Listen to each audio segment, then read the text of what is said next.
Another kind of strongman contest involves lumberjacks, and West Virginia has some fierce competitors in that world too. We bring you this encore story where producer Bob Wilkinson takes us into their world.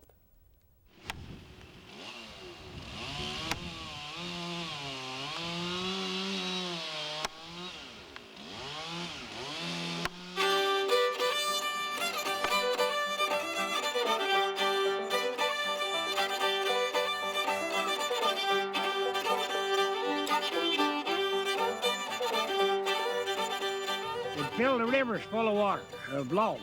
When the river raised, washed the logs out.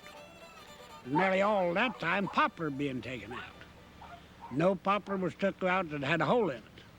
Take the winter time when there's lots of water, maybe dive 8 or 10 men along the rivers, canned hooks, kept them logs scattered. And whenever you get them rolled out, they'd float on down, maybe lodge somewhere. We'd go out, follow him up. The crew would start like over here on Grass Creek, and they'd go through maybe to Sutton, follow them logs right in. Oh, your early logging was tough work out there. You had the old crosscut saw and your axes and the can hook to roll them with and pull the logs with the horses, and it was some tough work out there. I was a logger all my life, you know. Yeah, I was out there when I was 13 years old pulling a crosscut saw and an axe, you know, chopping the notches in and cutting with crosscut saws. They got to arguing, these people sitting around whittling, smoking their pipe, you know, like the old timers did, which one was the best chopper. And so they set them up. This went out one Sunday. They didn't have nothing else to do, only sit around and whittle, you know, get them some softwood and whittle on it, make things with their knives. And so they decided to have a contest. That was 100 years ago in 1970. And so it showed in there the blocks. They used great big blocks, and the man that cut his block into the first, that's how the wood chopping got started in Australia. That's it. Come on, level off. When I was a boy, wood chopping and lumberjack sports is probably the last thing I had on my mind. I wanted to play football, wanted to play basketball, wanted to run track, wanted to play baseball, wanted to do anything except wood chopping.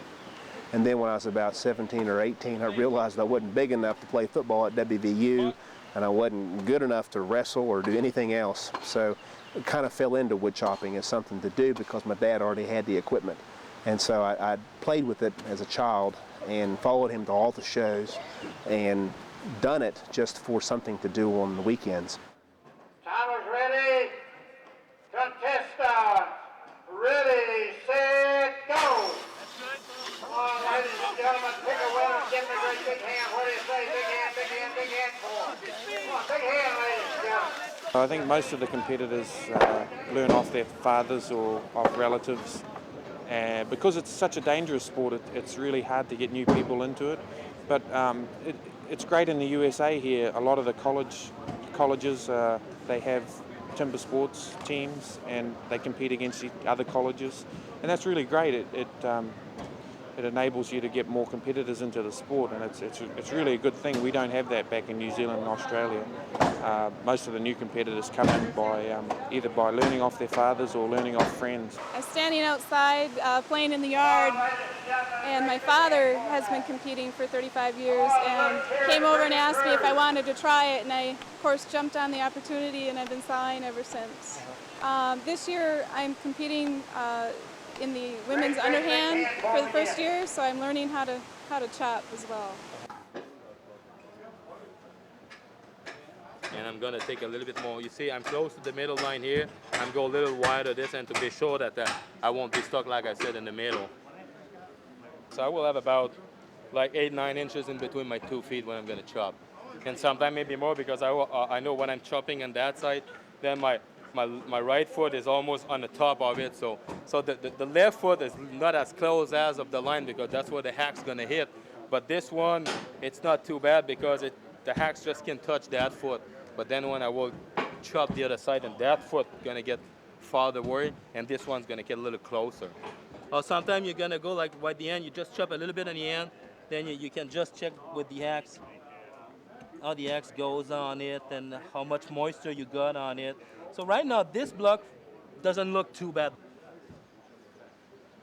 The top's a little bit firm, but not too bad for what I think. So that should be a good block. So I think I should be able to make a good time, so if I'm not missing my hits or not.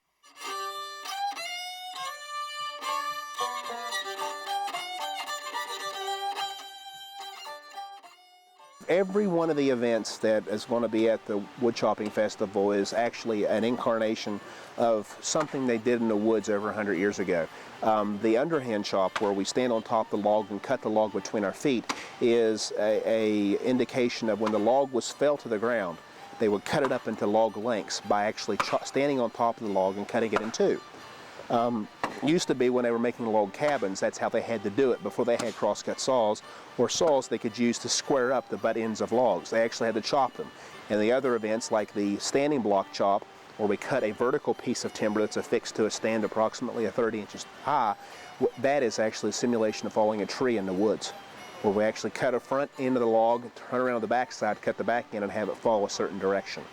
And then the other event, the other chopping event is called springboard chop, where we will cut a notch in the tree, grab a board, stick the board in the notch, hop on top of the first board, cut a second notch in the tree, stick a second board in the second notch, hop on top of the second board and cut a block off the top of the 9-foot pole, and then all the way off. And that's a simulation of falling old growth timber way back when, because the old butt swells, the root system wouldn't allow you to fall the timber right where you were standing. You had to get above the roots and the butt swell in order to be able to get to the millable timber.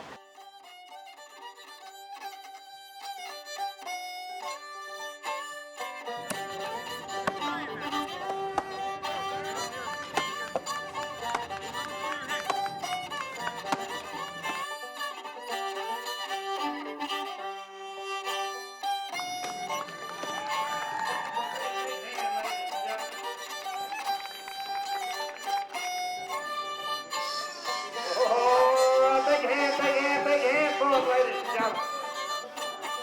Come on, pick a winner again, ladies and gentlemen. What do you say?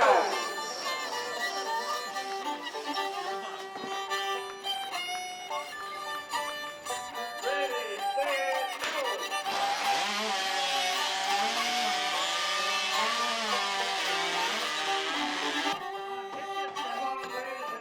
go. If there are trees anywhere where you grow up or anywhere where you're around, odds are at some point in time there's been someone in that area logging.